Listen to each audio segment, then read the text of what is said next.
All right, let's kick this off. Dun, dun, Oh, I did. I was my cue. dun, dun, dun, dun, dun, dun. Dun, dun, dun, dun, dun, dun, dun, dun, dun, dun, dun, dun, dun, dun, dun, dun. Welcome to the Mudita and PRpHD at the movies movie review podcast, the first movie review podcast of 2024. Welcome everybody. Yeah, and we got some Yakuza Friday night to play us in. All right, cool. Today we're reviewing Kung Fu Panda 4. I guess I'm gonna leave this play. And Yes, you can. Like it's a game. It's game footage. what do y'all think of Kung Fu Panda 4? How does it work as a fourth entry in the series? How does it work with a Kung Fu Panda? And how does it involve these new characters of Zhen, the fox, and the chameleon? Find out in our review. All right, folks. It's Friday night, although it's technically Tuesday night. in real life. For me, it was Tuesday. There we go. Dun, dun, dun, dun, dun, dun, dun, dun. All right. There we go. So, yeah. Kung Fu Panda 4. All right. The next film by Universal Pictures.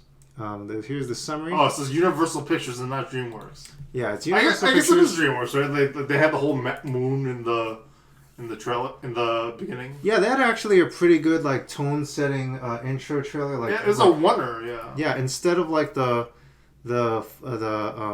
Disney Cinderella Castle opening, they have like this DreamWorks opening that they're really trying to show their chops and stuff. Show like all the different franchises, right? All the franchises of DreamWorks. Give it and a stuff. little bit of class and stuff. So yeah, I feel like DreamWorks is like trying to step up their game and really kind of go toe to toe a little bit, The movie did really well. while also still having their kind of trademark kind of like off color tone of awesomeness and all that, but also still trying to like step up their game. But anyway, what is this movie about? After 3 death-defying adventures defeating world-class villains with his unmatched courage and mad martial arts skills, Po, the Dragon Warrior, Golden Globe nominee Jack Black, is called upon by destiny to give it a rest already. More specifically, he's tapped to become the spiritual leader of the Valley of Peace. That poses a couple of obvious problems. First, Po knows as much about spiritual leadership as he does about the paleo diet. I don't know where that came from. I don't remember that episode. That's not even in this movie. This is from Rotten Tomatoes, by the way. The paleo diet. It has something to do with like the restaurant thing, I guess? I don't know. That's true. And second, he needs to quickly find and train a new dragon warrior. If you've seen the movie and you remember that in the movie, let me know in the comments because I don't remember that at all. Comment below or wherever it is in like the future where they keep moving it around. Wherever it is, yeah. And second, he needs to quickly find and train a new dragon warrior before he can assume his new lofty position. Even worse, there's been a recent sighting of a wicked, powerful sorceress, Chameleon, Oscar winner Viola Davis, a tiny lizard who can shapeshift into any creature, large or small. And Chameleon has her greedy, beady little eyes on Poe's Staff of Wisdom, which would give her the power to resummon all the master villains whom Poe has vanquished to the spirit realm. I was about to say shadow realm. So, Poe's gonna need some help. He finds it, kinda, in the form of crafty, quick-witted thief Zhen, Golden Globe winner Awkwafina, a Corsac fox who really gets under Poe's fur. This is almost done, by the way. Under Poe's fur, but whose skills will prove invaluable. In their quest to protect the Valley of Peace from Chameleon's reptilian claws, this comedic, odd couple duo will have to work together. In the process, Poe will discover that heroes can be found in the most unexpected places. You need a breather, should I talk a little bit? Whew! Alright. I thought Viola Davis did a very good job. I forgot it was her. I was thinking it was someone familiar, and it was Viola Davis. Yeah. I didn't realize who it was until like I saw the credits and stuff. But yeah, Viola Davis does a great job. It's good to see her in like a kids movie and stuff like that. I don't think she normally does that. Maybe I don't know enough about Viola Davis. I also wonder. I don't know. I felt like it didn't play off that well, like in the last line about like it being a buddy comedy. But like if it was live action, maybe that would work better. I don't know. Yeah, but just to set the scene, what is this movie? This is the 4th movie in the series of Kung Fu Panda films. They try to situate it that way, but they're also trying to bring it into like this new step for the series, right? It's doing multiple things at the same time. Because the second and the third movie, I hated. I love the first movie, It wasn't as good as Wall-E according to the Oscars, but whatever. It was a great movie. And the second and third were really disappointing. And then this one brought it back to the first movie. Yeah. Where it was a good franchise again. I think like Shrek needs something like this. I think that's what they were going for, is that like the first movie did well, then they had these like kind of mixed reaction to the sequels. Now they're trying to like bring the series back to form and also set it up for more movies, maybe another trilogy or something. It's been 16 years since the first movie came out. That's pretty wild to think about. So like, I think that was a thought when like they were making this movie, that like maybe we gotta find the next Dragon Warrior. Yeah, and you can tell with like a lot of the effort they're putting into this, all the animation, all the work they're doing into like really making it like a high fidelity kind of film. Like I was like, wow, this is pretty good to watch in a theater, because like there's all these details and stuff in the animation and whatnot. We were watching Kung Fu Panda 1 at our cousin's house with our nieces or whatever, and like my grandparents were like, wow, this is impressive stuff. This is complicated. This is, well, look at this. Yeah, there's layers to it. They're like trying to tell a story. It's not just like a little kiddie movie where they're like just turn your brain off. I think that's what they meant. I think they might have overstated it. That's what they meant, yeah. Yeah, because like there's like, oh, there's actually like a story going on here and you got to follow it and everything. Oh yeah, like that was like, this movie's not for kids, right? we watched Kung Fu Panda 4 with our dad in the theater at like a Bargain Tuesday on like spring break and stuff. Yeah. And Dad was like, man, you can't watch this movie with kids. Like, they're not going to know what's going on because I don't know what's going on and stuff.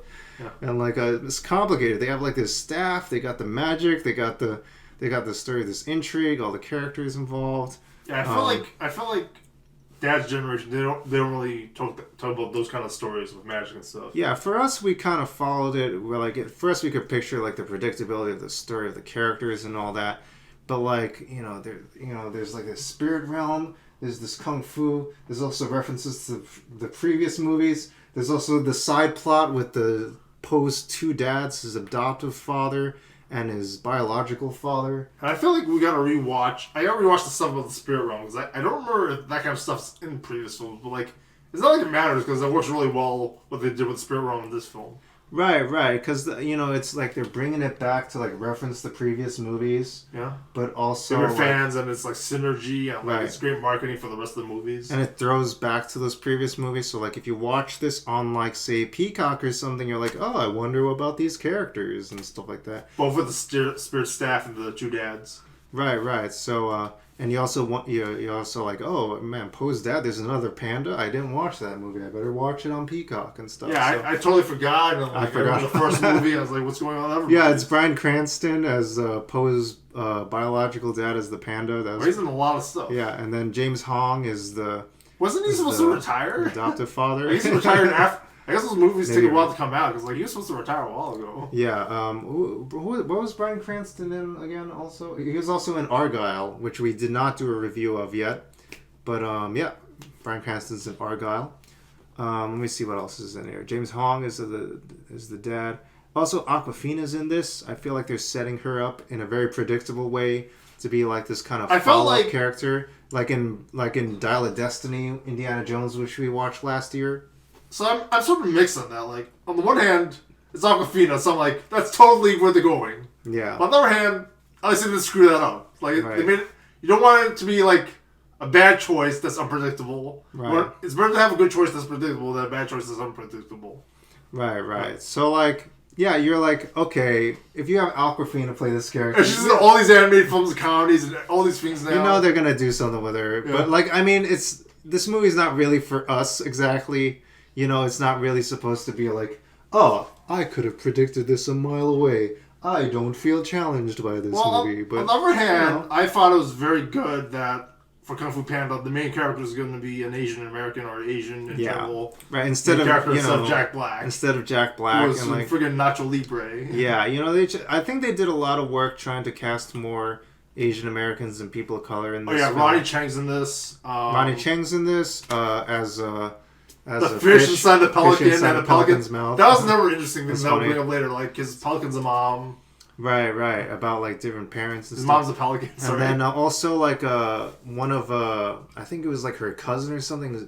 Awkwafina's character's cousin, who's, like, this kind of, like, was it, like, a pangolin, I believe? It was played by Ki Hui Kwan. Oh, right. From Indiana Jones fame, also another Indiana Jones.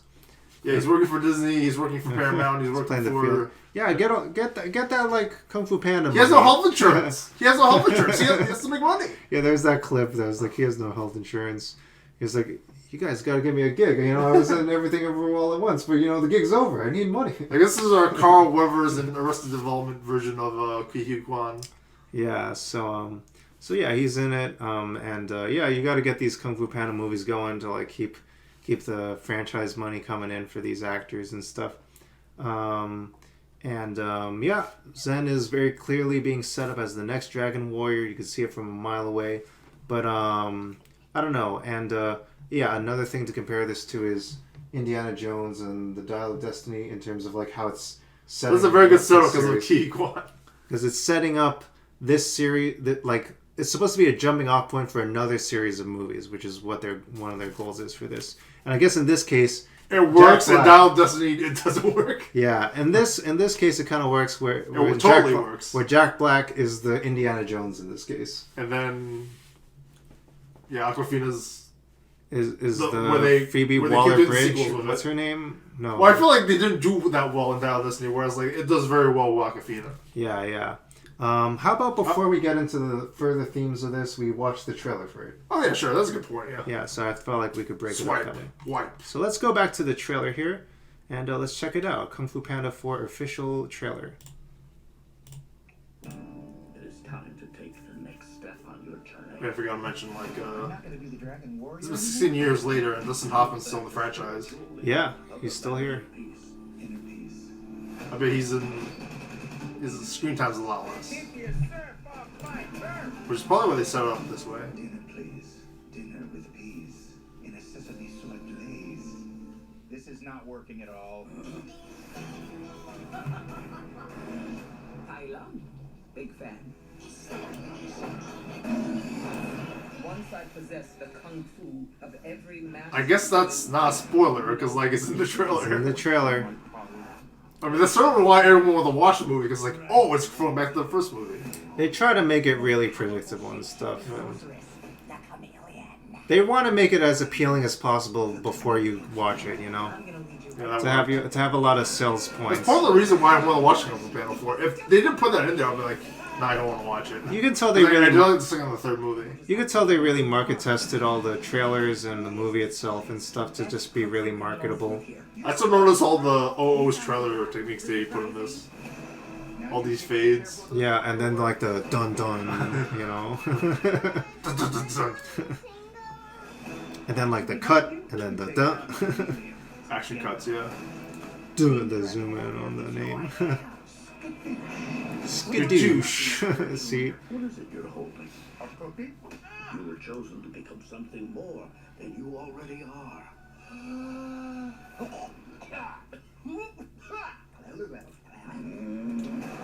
I do wonder what they're going to call the sequel. Like, is it gonna, I guess it's basically going to be like what they did with Puss in Boots.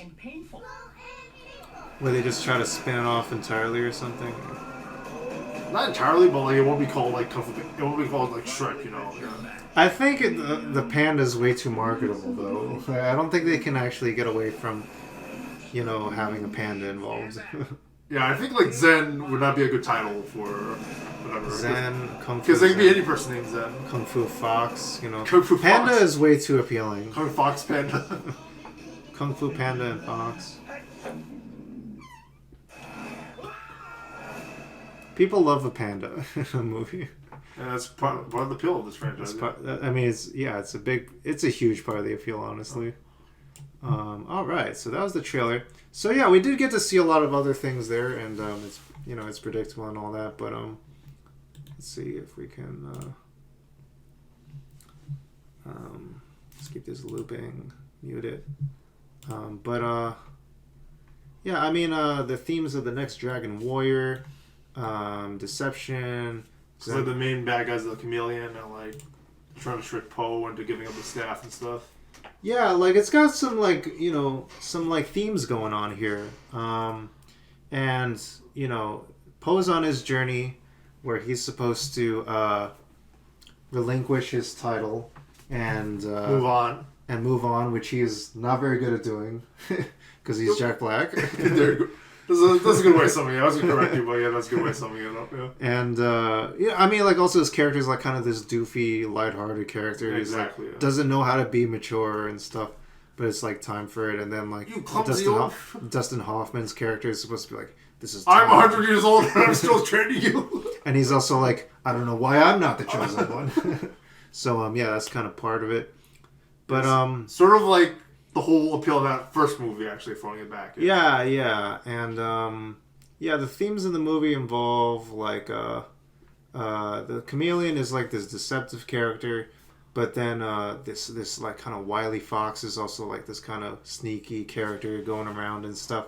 But also like there's like a heart to that character, and like that character has all the characters have hearts. Even the Chameleon has heart. Just don't blink and miss it. Yeah. Like even these like the little backstory was great. Yeah, even like you have a whole backstory just for the Chameleon now, just for that. Even like these kind of characters that they're fighting along their journey to get to the Chameleon, like they might be unseemly or whatever, but like they're not really like planning like out these like big elaborate plots or anything. They're not like super scheming, like trying to do world domination or anything like that. I remember how they set him up to be in the ending of the film, which I don't know where they went. Like they're like, what was it? Yeah, we gotta take over and stuff. That wasn't where we were going for, but like whatever. Okay. Yeah. Everyone can be good. No, everyone can do evil. Well, whatever. Yeah. So even Zhen was like, these characters, like we gotta do the right thing for once, and it's like, oh, we'll do it for the wrong reason, and it's like, oh, I guess we'll do it for the wrong reason, but there's no other way to convince these guys. It's not gonna work any other way. So like, yeah, some people you can't really convince one way or another. To do the right thing for the right reason. But this is the wrong thing for the right... And ended up for the right reason. And it plays off. It kind of plays off as a joke. It plays off in a kind of funny way.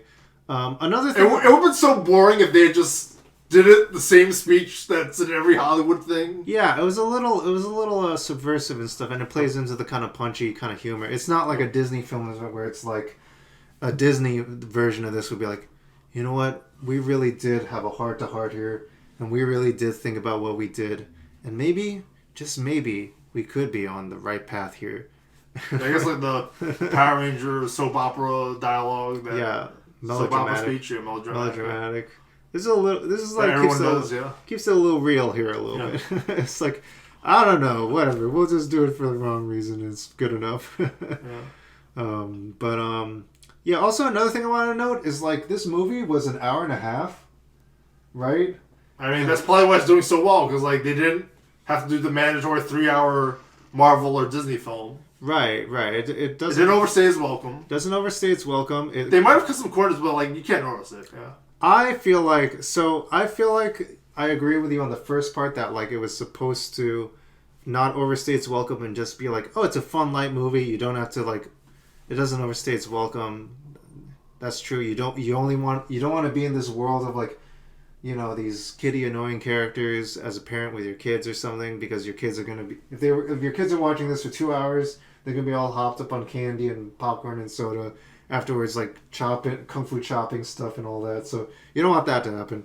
Or nunchucking things or whatever. Yeah.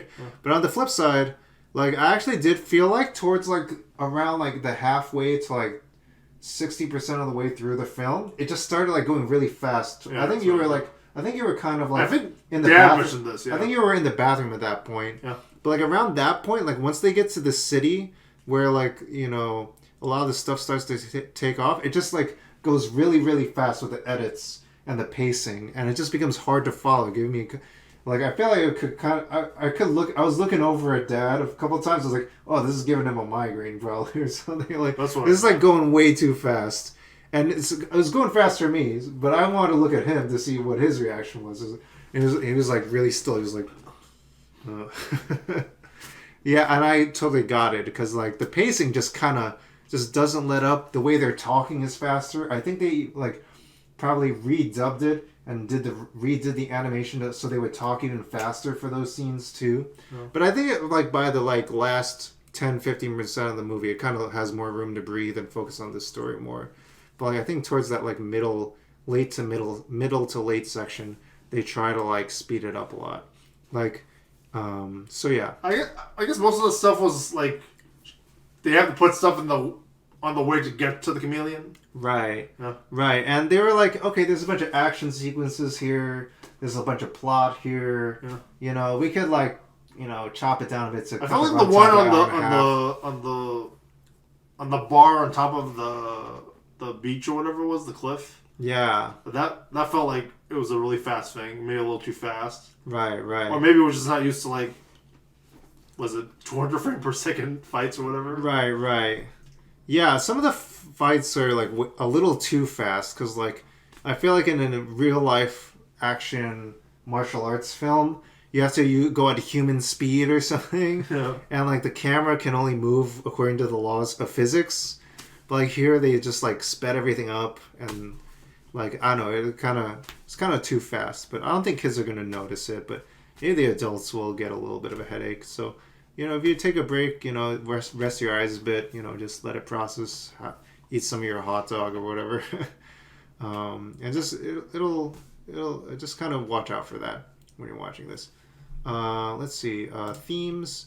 Yeah, so there's deception. The primary antagonist is based around the ability to deceive others, Shapeshift, but also take the form of others as her like primary goal. Her goal is to become like others, but also in a core theme is that she's also not able to change as a person. So that's like the kind of stuff they're talking about in this. That's like, oh, this is not for kids. I was like, what are you even talking about? I'm just trying to watch a movie with kung fu in it. So like that's the kind of stuff that's going on in this movie. Whereas like obviously like, you know, you can see where this is going is like, you know, with the fox is like also a deceptive character, but like, you know, is also gonna go on a journey of redemption probably is what you're expecting to happen. Well, she had to adapt to like not being able to do one thing, so she ended up doing sorcery. Right. So that's the chameleon, right? It's like adapting and changing and stuff. But it's adapting in a way that's not based on adapting in a way that's based on tactics or like cunning, but not really based on like character or growing as a person, I think.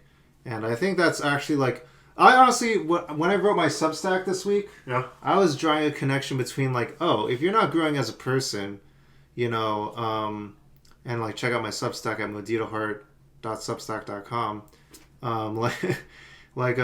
If you're not growing as a person, that's what allows you to become like an internet troll who like wants things to stay the same and like not want to include other people and not want things to evolve and change and like improve and processes and ways of life and stuff. And that's how you become like someone who's really backwards and, you know, oppressive and stuff like that. So that ability to change and adapt and in a way that allows your character to grow, not just to like, you know, be more powerful or grow in a way that makes you more able to deceive people, but to grow that it's really true change from within, you know, that's actual meaningful change. And I think that's what they were trying to get at with this movie, in this like kung fu movie or whatever. And that's what their lessons that these characters are learning. I think that's what's so great about the movie.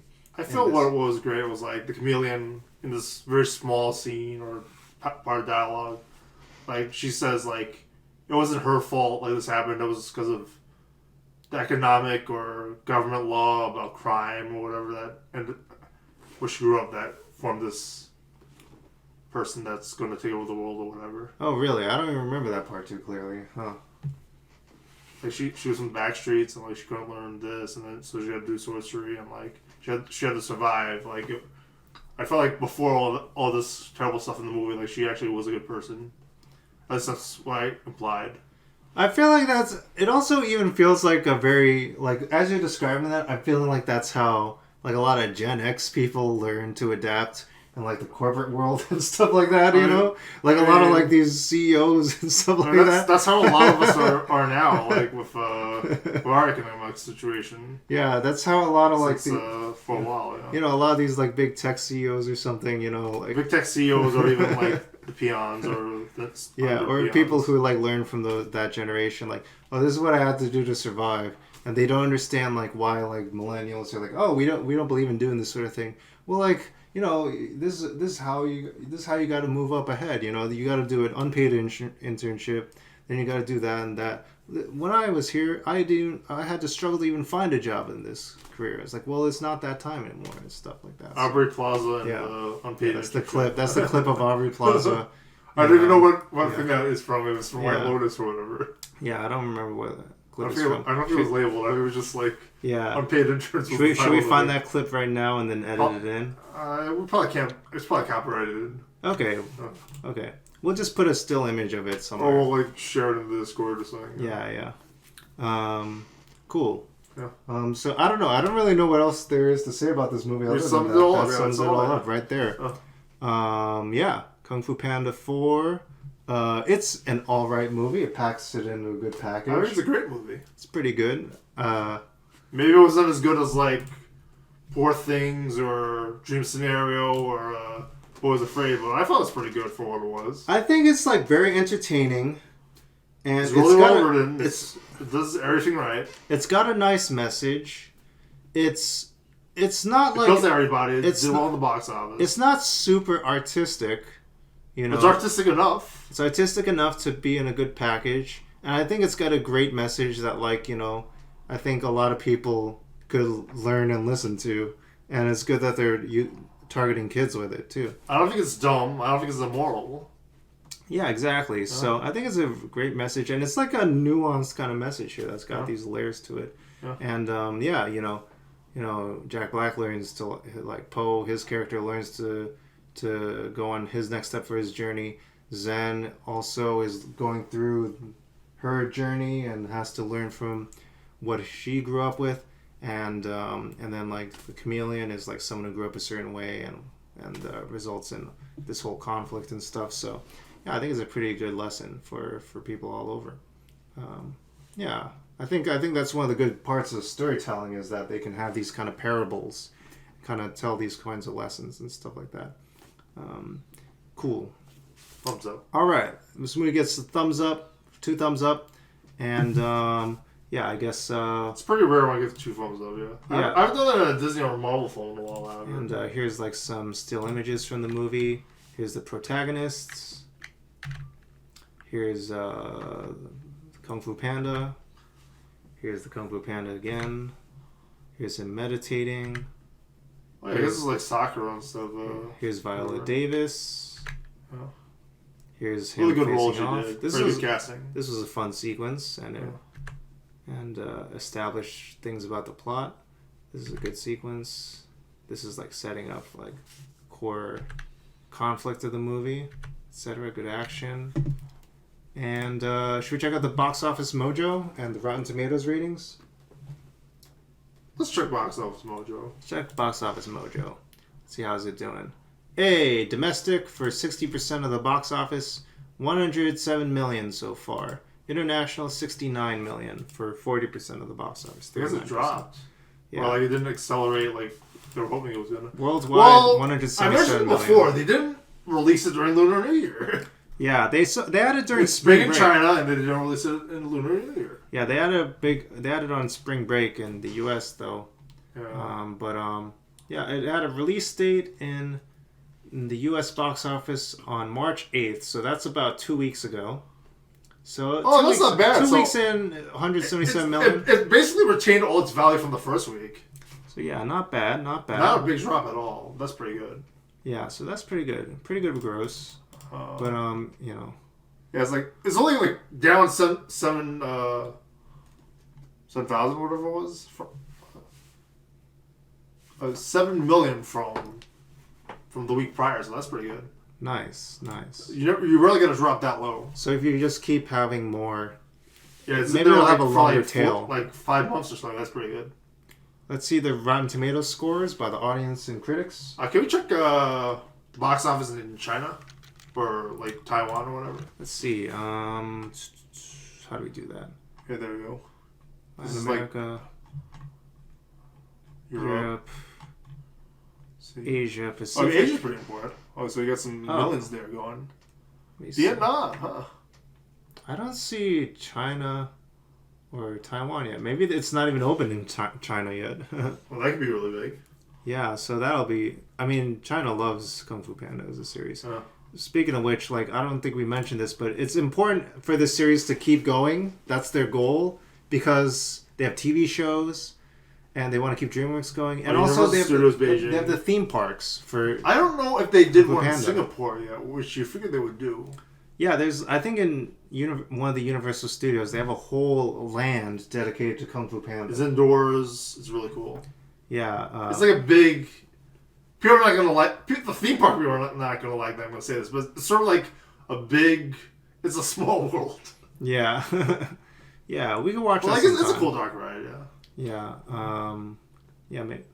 Maybe we could even show that sometime, but that's too big for the scope of this review. Yeah. Let's check out the Rotten Tomatoes. All right. So let's see the fresh rating. Hey, tomato meter 72% from 123 critics, and an audience score of 86% out of 1,000 plus verified ratings. All right, good job, Kung Fu Panda 4. Critics' consensus: Kung Fu Panda 4 offers enough eye-catching entertainment to sustain the franchise's young fans, although it's starting to feel like the series is running out of steam. Starting. So they gotta find I would new... disagree. They gotta find new blood. I feel like it's finding more steam probably than it has since the first movie. Yeah. That's the critics' consensus. And then audience says, Kung Fu Panda 4 is fun for the whole family. Maybe not as much fun as the first three, but still a good time. People really like the second and third movie, I guess. Huh? I guess so. I don't know. All right. So, yeah, I guess we'll play ourselves out with some Friday night. All right. I was thinking that when she said that. All right, cool. Let's do this. And that was our Kung Fu Panda 4 review. Check it out in theaters. It's still in theaters in the U.S. And it might come to a region near you. Otherwise, look for it probably on Peacock or wherever. Yeah. And this is Mudita and PRpHD signing out for our At the Movies podcast. All right, check us out at Mudita and PRpHD. Okay. All right, signing out. Signing out.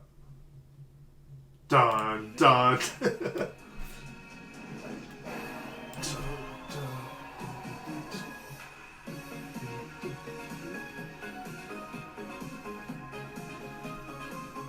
Crack my back.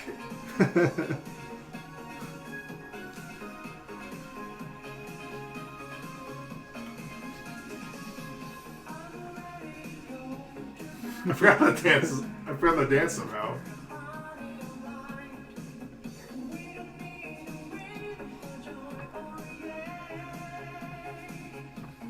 I really never know how to do it, so I just kind of just... Well, they always change the animations too. Like, it's always never the same one. Oh, really? Yeah. Oh, wow. When you see the YouTube ones, they're all different. Wow. And there's difficulties for this. Yeah, you can't even copyright that.